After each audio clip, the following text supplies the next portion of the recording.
Well, it's horrific.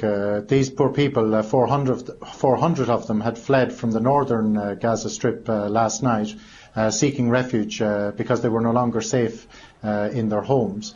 We had given them refuge in our school, and at 11:30 last night, 3 of them were using the toilet facilities in the school, and they had just come out of the toilets, and they were struck by a missile from an aircraft. And killed instantly. So it's just, again, more evidence of how dangerous it is. There's no place in Gaza safe for the ordinary people here, and they're terrorised by the fact that they can be next. The numbers speak for themselves, 600 dead, almost 3,000 injured. They're right to be terrorised. I'll come back to that situation in a moment, but in terms of the school itself, the building, I mean, is it marked at all? Is it identified as a school, a UN building?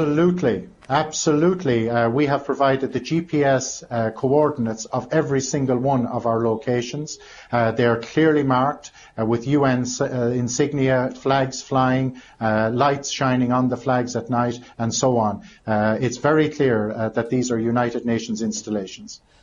Just a final thought on this particular incident. What do you want to happen? I mean, are you calling for an investigation of any sort? Absolutely. We are calling for accountability for all actions in this conflict as per the Geneva Convention. There are laws of war, and everybody who is involved in war has to be accountable under those laws for every action that they take. Every life is precious, and everybody has to take that responsibility very seriously. So again, those who were involved, there needs to be an impartial, independent investigation to establish accountability for that and all other actions here on the Palestinian side and on the Israeli side.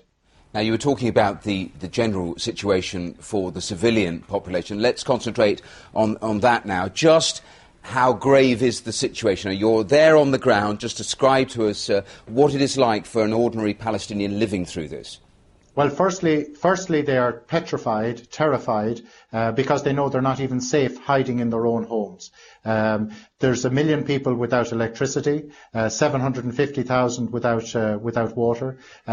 Everybody is short of food. The hospitals are overwhelmed. The staff, I was in the main hospital this morning as well, heroic staff working around the clock, 2 Norwegian surgeons there, really at the end of their tether when they see just the scale and the nature of the injuries that are coming in. It's a horrific situation. A huge military operation going on in a densely populated area. Of course there are going to be very large numbers of casualties, and very horrific casualties at that. You'll be aware